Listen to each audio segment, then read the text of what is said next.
SG Consultancy Services. Study MBBS in Russia, Philippines, Uzbekistan.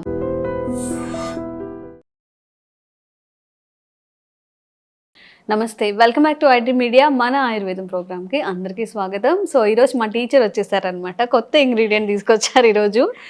So మేము ఎప్పుడు awareness చేయాలి అని ట్రై చేసినా 90% దాన్ని పాజిటివ్గా తీసుకుంటారు. ఎవరు 10% సమ్ నెగిటివ్ కామెంట్స్ ద్వారా కానివ్వండి, మిడిమిడి జ్ఞానం అంటారు కదా, అంటే ఒక ఆయుర్వేదిక్ డాక్టర్ ఎంత చదువుకొని ఎంత ప్రాక్టీస్ చేసి చెప్తారనేది కాకుండా ఈజీగా కామెంట్స్ పాస్ చేస్తున్నారు.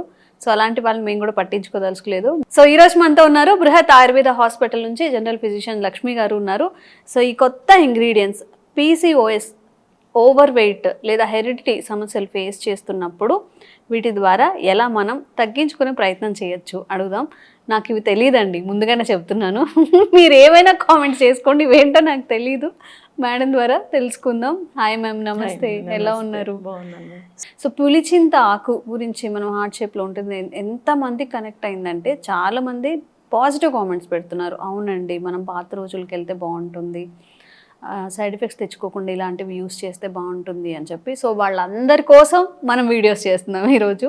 సో ఇదేంటి PCOS కానీ PCODకి కానీ ఓవర్ వెయిట్కి ఇవి ఎలా పనిచేస్తాయి, ఇవి ఏంటి అసలు, వీటి పేరేంటి? వీటిని ముండి అంటారండి. ముండి స్పిరాంతస్ అన్నమాట. ఇది చూస్తే మనకి మన ఓవరీ ఎలా ఉంటుందో, మన బాడీలో యూట్రస్ పక్కన 2 ఓవరీస్ ఉంటాయి, ఇటు right and left ovaries. Ovary మనకి 3 సెంటీమీటర్స్ ఉంటుంది, సేమ్ ఇట్లానే మనకి ఓవరీ షేప్ లో ఉంటుంది. సో ఓవరీ కూడా మనకి చాలా ఇట్లా నెమ్మది చిన్న చిన్న ఓమ్స్ ఉంటాయి. ప్రతి మంత్ మనకి ఒక్క ఫాలికల్ ఇట్లా పెద్దగా వస్తుంది, అది రప్చర్ అవుతుంది, దాని నుంచి మనకి ఓమ్ రిలీజ్ అవుతుంది అనమాట. సో మనకు ఆయుర్వేదంలో ఏంటంటే most of the times ayurvedic లో సిమిలర్ అంటే నేచరే, ఇట్స్ నాట్ లైక్ ఆయుర్వేద, నేచరే ఎలా చూపిస్తుంది అంటే సిమిలర్ ప్రాపర్టీస్ ఉన్న వాటికి సిమిలర్ యాక్షన్స్ అనేవి ఉంటాయి అని చెప్పి, అంటే అన్ని కాదు, చాలా వరకు అలాంటి కోరిలేషన్స్ అనేవి మనం చాలా వరకు చూస్తుంటాం. లైక్ మీరు పులిచింత గురించి చెప్పారు కదా, హార్ట్ షేప్ ఉంటుంది కాబట్టి అది. ఈవెన్ కాంచనార అయితే థైరాయిడ్ షేప్ లో ఉంటుంది ఇట్లా. సో థైరాయిడ్ గ్లాండ్ కి బాగా వర్క్ చేస్తుంది. అట్లా నల్లేరు చెట్టు జాయింట్స్ ఉంటాయి మనకి, ఎట్లయితే బోన్స్ కి జాయింట్స్ ఉంటాయో అలాగా. సో అవన్నీ కూడా రీసెర్చ్ చేస్తే కూడా ఇవన్నీ కూడా ప్రూవ్ అయినాయి. So they are really good for that kind of diseases అని. అట్లాంటిది ఇది అనమాట స్పిరాంతస్. ఇది ముండి. ఇది యాక్చువల్లీ మనకి బయట దొరుకుతుంది, మనకి పల్లెటూరులో అయితే బాగా దొరుకుతుంది, ఇక్కడ మనకి అంత దొరకదు. బట్ ఇది మీకు చూపించాలని నేను ఇక్కడ అథెంటిక్ ఆయుర్వేదిక్ షాప్స్ నుంచి మీకు తీసుకొచ్చాను. సో మనకి ఏంటి అంటే PCOS, మనకి ఇర్రెగ్యులర్ పీరియడ్స్ కావడానికి ఒక రకమైన కారణం ఏంటంటే PCOS. ఈ PCOS ఏంటి అంటే మనకి ప్రతి మంత్ ఒక మంత్కి ఒక ఓవరీ రిలీజ్ అవుతుంది. రిలీజ్ అయ్యి ఆ ఓవరీ స్పర్మ్తో కలిసినప్పుడు మనకి బేబీ ఫామ్ అవుతుంది. సో ఇక్కడ ఏమవుతుందంటే PCOS వాళ్ళకి ఓవరీ ఎక్కువ వచ్చేస్తాయి, ప్రతి మంత్ 1 or 2 రావాల్సింది వాళ్ళకి ఎక్కువ ప్రొడ్యూస్ అయిపోతాయి అనమాట, 3 or 4, because of hormonal changes వల్ల. సో 3 or 4 రిలీజ్ అయిపోయినప్పుడు అవన్నీ కూడా రప్చర్ అవ్వవు, అన్ని అట్లా బుడగల్లాగా ఉండిపోతాయి. సో దాన్నే PCOS అంటారు. పాలిసిస్టిక్, సిస్ అంటే వాటర్ బుడగల్లాగా ఉండడం, అట్లన్నిటిని సిస్ట్లు అంటాము. పాలి అంటే ఎక్కువ అని. So polycystic ovarian diseases or syndromes అనమాట. సో ఇవి ఏంటంటే ఆ ఓవరీలో ఏదైతే ఉందో అక్కడక్కడ నీటి బుడగల్లాగా ఫామ్ అయిపోయి అది రప్చర్ అవ్వదు. ఏ ఒకటి యాక్టివ్ ఫాలికల్ అవ్వలేకపోవడం, ఆ యాక్టివ్ ఫాలికల్ అవ్వకుండా అది రప్చర్ అవ్వకుండా అలాగే సప్రెస్ అయిపోతుంది అనమాట. సప్రెస్ అయిపోయినప్పుడు మళ్ళీ మనకి పీరియడ్ వచ్చేయడం ఇట్లా జరుగుతూ ఉంటాయి. సో వీళ్ళకి ఏంటి అంటే కాజెస్ ఏంటి అనుకున్నప్పుడు ఇన్సులిన్ రెసిస్టెన్స్, హార్మోనల్ ఇంబ్యాలెన్సెస్, కొంతమందికి హెరిడిటరీ ప్రాబ్లమ్స్ ఉంటాయి. మన పాతకాలంలో మీరు అబ్జర్వ్ చేస్తే 2 నెలలకు ఒకసారి కూడా పీరియడ్ వస్తుంటుంది, కానీ వాళ్ళకు కూడా ప్రెగ్నెన్సీ వచ్చేవి కొన్ని కేసెస్ కూడా ఉంటాయి అనమాట. సో వాళ్ళకి ఏంటంటే డిలేడ్ పీరియడ్ అవుతుంటుంది. దీంట్లో ఏంటంటే ఫాలికల్ రిలీజ్ అవుతుంది, బట్ రప్చర్ అనేది లేట్ అవుతుంది అనమాట. ఇట్లాంటి కండిషన్స్ కూడా ఉంటాయి అనమాట. సో ఇవన్నీ కూడా PCOS కిందకే వస్తాయి మనకి చూసుకున్నప్పుడు. మనకి యాక్టివ్ ఫాలికల్ రప్చర్ అవ్వనప్పుడు, మనకి ఇన్సులిన్ రెసిస్టెన్స్ ఉన్నప్పుడు this is the best drug అని మనం చెప్పుకోవచ్చు. ఎలా యూజ్ చేయాలి మ్యామ్? దీన్ని మనం కషాయం లాగా యూజ్ చేస్తాం అనమాట. దీన్ని కషాయం చేసుకొని కాచుకొని చేసుకుంటాం. 5 grams ఆఫ్ పౌడర్ ని మనకి ఒక 6 to 8 times ఆఫ్ వాటర్ వేసుకొని దాన్ని మళ్ళీ మరిగించి 4 times తగ్గించుకొని ఒక 10 ml వచ్చేలాగా చేసుకొని తాగుతాం. ఇవన్నీ ప్రాసెస్ కాకుండా మనకి బయట ఆయుర్వేదిక్ డ్రగ్స్ లో కూడా దొరుకుతుంది ముండి కషాయం అని చెప్పి, వీటిని యూజ్ చేసి మనం తగ్గిస్తూ ఉంటాం అనమాట. జనరల్ గా ఏంటంటే చాలా మందికి అడుగుతూ ఉంటారు ఇవన్నీ మీరు చూపిస్తున్నారు మాకు దొరకవు అని. సో హ్యాపీగా ఈ డ్రగ్స్ ప్రిపేర్ చేస్తున్నారు. సో ఏంటంటే ఇది అవేర్నెస్. సో ఆయుర్వేదిక్ లో కూడా ఇట్లాంటివి ఉన్నాయి డ్రగ్స్, వీటితో బాగా వర్క్ చేస్తుంది అని చెప్పి మనం అవేర్నెస్ కలిగించడం గురించి తీసుకొచ్చింది. ఆయుర్వేదిక్ స్టోర్స్ లో ఇవి దొరుకుతాయి. 3 grams ఆఫ్ పౌడర్ ని కూడా మీరు మళ్ళీ మామూలు ఏమంటారు తేనె కలిపేసుకొని యూజ్ చేసుకోవచ్చు. అట్లా కూడా మీరు తినేయచ్చు. కషాయం కాచుకోకపోయినా సరే 3 grams ఆఫ్ పౌడర్ ని మీరు డైరెక్ట్ గా తేనె కలిపేసుకొని ఒక టాబ్లెట్ లాగా చేసేసుకొని మింగేయచ్చు. ఇది కూడా PCOS కి వర్క్ చేస్తుంది. కానీ ఇవి నేను ఎందుకు చెప్పట్లేదు అంటే ఇట్లాంటి డ్రగ్స్ మనకి బయట ఇట్లాగే ఉండేవి చాలా దొరుకుతూ ఉంటాయి కాయలు అనేది. ఇప్పుడు మీరు అబ్జర్వ్ చేయండి, మనకి ఆముదం ఆకు చూసారు ఎప్పుడన్నా? ఇట్లే పప్పాయ ఆకు చూసారా? ఆముదం ఆకు పప్పాయ ఆకు రెండు పక్క పక్కన పెడితే ఎలా ఉంటాయి? మీరు కట్ చేసి తీసుకొచ్చి మీ ముందు పెడితే మీకు ఏది ఆముదం ఆకు ఏది పప్పాయ ఆకు ఎవరికి తెలియదు. చెట్టు దగ్గరికి వెళ్ళి చూస్తే కానీ మీకు ఏది ఏంటి అనేది అర్థం కాదు. సో నేనేం చెప్తానంటే అందరూ ఈ మధ్య అన్ని నెట్ లో చూసేసి ఓహో ఇది అదే కదా అని చెప్పి వాడేస్తూ ఉంటారు.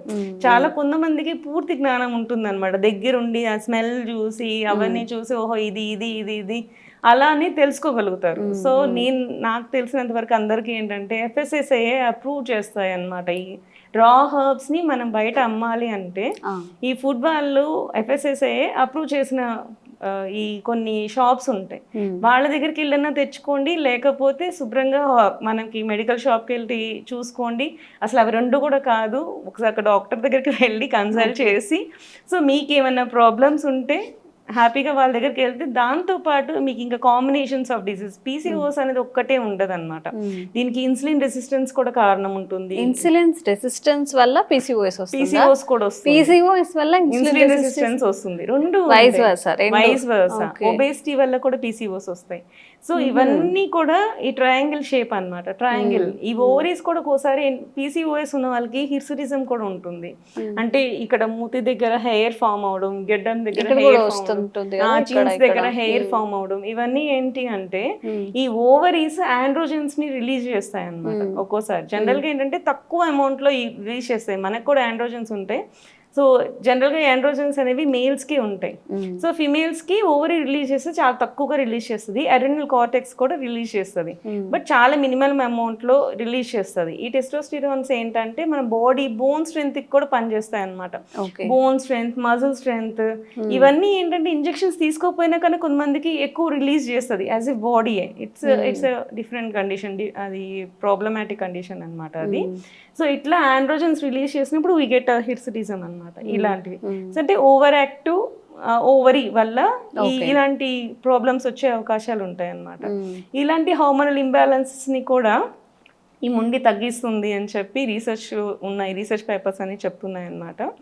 సో హార్మోనల్ ఇంబ్యాలెన్సెస్ ఉన్నా కానీ మనకి PCOS ఉన్నా కానీ ఇన్సులిన్ మనకి ఏదైతే ఇన్సులిన్ రెసిస్టెన్స్ అని చెప్తున్నామో ఇన్సులిన్ రెసిస్టెన్స్ని కూడా తగ్గించడానికి యాంటీ డయాబెటిక్ ప్రాపర్టీ కూడా దీనికి ముండికి ఉంది అని చెప్పి రీసెర్చ్లో తేల్చారనమాట.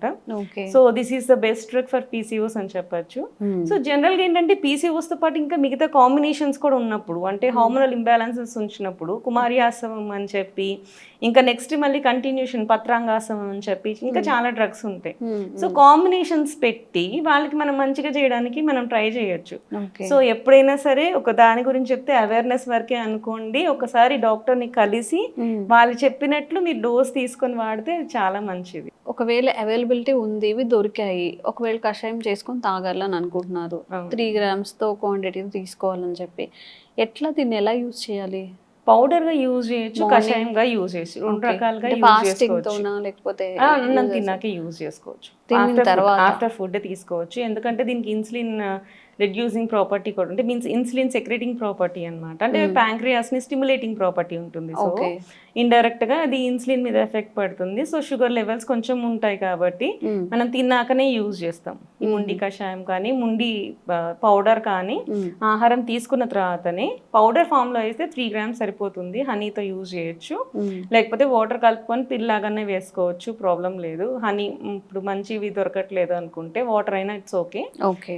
నెక్స్ట్ కాదు అనుకుంటే కషాయం లాగా కూడా కాచుకొని తీసుకో. కషాయం తీసుకున్నప్పుడు 5 grams యూజ్ చేయాల్సి ఉంటుంది. 5 grams యూజ్ చేసి దాన్ని 16 times వాటర్ వేసుకొని 8 times రెడ్యూస్ చేసుకోవచ్చు. ఏదర్ 8 times వాటర్ వేసుకొని 4 times రెడ్యూస్ చేయడం అనేది ఉంటుంది. బట్ డిపెండ్ అపాన్ ద పర్సన్ని మేము ఆ కషాయం వాటర్ ఎన్ని వేయాలనేది మనం చెప్తూ తయారు చేస్తాం అనమాట. ఓకే. ఓకే. సో ఏదైనా కానీ డాక్టర్ త్రూ మనం న్యాచురల్ థింగ్స్ యూజ్ చేసినా కానీ ప్రాపర్గా అసలు మన బాడీలో ఏం జరుగుతుంది ఏంటి, పీసీఓఎస్ అని వచ్చిన వాళ్ళకి మేబీ షుగర్ ఉండొచ్చు, ఇంకేదైనా ఓవర్ వెయిట్ ఉండొచ్చు, ఇంకో ఇష్యూస్ ఉండొచ్చు. ఇవన్నీ టెస్ట్ చేయించుకొని ప్రాపర్ గా మెడిసిన్ తీసుకుంటే మంచిది అంటున్నాను. ఒక డాక్టర్ ని కన్సల్ట్ చేసి ఇలాంటి మెడిసిన్స్ మీరు వాడండి. ఇది అవేర్నెస్ అన్నమాట. ఇట్లాంటివి కూడా మీకు ఉన్నాయి, సో అక్కడికి వెళ్తే మీకు పర్ఫెక్ట్ గా సొల్యూషన్ దొరుకుతుంది. ఓకే. సో అట్లా మీరు చెయ్యండి అనేది మంచిది అండి. చేయడం అనేది మంచిది మనకి. ఏదైనా సరే హైపర్ కూడా ఆహారం కూడా అధికంగా తీసుకుంటే అది విషమే అవుతుంది. ఎప్పుడు మనం అనుకుందే కదా. సో ఎంత క్వాంటిటీ మీకు సరిపోతుంది, సో అది చెప్పాలంటే ఒక డాక్టర్ దగ్గరికి వెళ్తేనే పర్ఫెక్ట్ గా ఉంటుంది. ఇలా చిట్కాలు చూసి కొంతవరకు ట్రై చేసి ఏదైనా ప్రాబ్లం వస్తే మళ్ళీ కష్టం అవుతుంది. కాబట్టి ఎప్పుడైనా సరే ఫైనల్ గా ఆయుర్వేదిక్ ప్రాక్టీషనర్ ని కలవండి, కలిసి సలహా తీసుకొని దాని ప్రకారమే వాడుకోండి. మేము అందరం కూడా ప్రయత్నం చేసేది ఏంటి అంటే మీలో కొంత అవేర్నెస్ రావాలి. అన్నిటికీ అల్లోపతి మీద లేకపోతే ఈ సైడ్ ఎఫెక్ట్స్ వస్తాయి అని చెప్తున్నారు. టాబ్లెట్స్ ఏం యూస్ చేసినా ఇంట్లో కూర్చొని చక్కగా అంటే ఎలాంటి సైడ్ ఎఫెక్ట్స్ లేకుండా మనకి డిసీజ్ తగ్గుతుంది అంటే ఇంక అంతకన్నా ఏం కావాలి, దానికోసం మాత్రమే ఈ ప్రయత్నం అనమాట. బట్ ఎవరికైనా ఏ డిసీజ్ ఉన్నా డాక్టర్ దగ్గరికి వెళ్ళి మాత్రమే ఏ మెడికేషన్ ఉన్నా తీసుకోండి. మ్యామ్ చెప్పినట్టు ఎక్కువగా తినడం, ఫుడ్ కూడా మనకి ఎక్కువ బాగుంది కదా అని తినేస్తే దాని సైడ్ ఎఫెక్ట్స్ ఎలా ఉంటాయో మనకు తెలుసు. కాబట్టి ఒక డాక్టర్ ప్రిస్క్రిప్షన్ లేదా డాక్టర్ అడ్వైస్ త్రూ వెళ్ళండి ఏది ఉన్నా కానీ. అంతే కదా ma'am? Okay, thank you ma'am. Thank you. Sir, one life lesson what medicine has taught you. Whatever you can do without expecting. But I really believe మన positive attitude ఉంటేనే మనం ఏదైనా సాధించగలం. గట్ని మనం కరెక్ట్గా డీల్ చేసినట్లయితే అది మనకి పాజిటివ్ హార్మోన్స్ని రిలీజ్ చేస్తుంది. షుగర్ వచ్చిన వాళ్ళ పరిస్థితి ఏంటి? పొట్ట దగ్గర పెరిగితే దాన్ని ఆండ్రాయిడ్ అంటారు, ఆండ్రాయిడ్ ఫోన్ కదా. అసలు థాట్స్ ఎందుకు వస్తాయి? బ్రెయిన్ డెడ్ అంటే దానికి ప్రపంచం అంతా కూడా కొన్ని నిర్దిష్టమైనటువంటి లక్షణాలు ఉన్నాయి. మానసికంగా ధైర్యంగా ఉంటే క్యాన్సర్ జయించవచ్చు. You are a doctor for a cause, sir. అంతే. వాళ్ళకి వచ్చిన ఆదాయం కాకుండా ఫ్రీ సర్వీస్ ఎంతమందికో చేస్తుంది.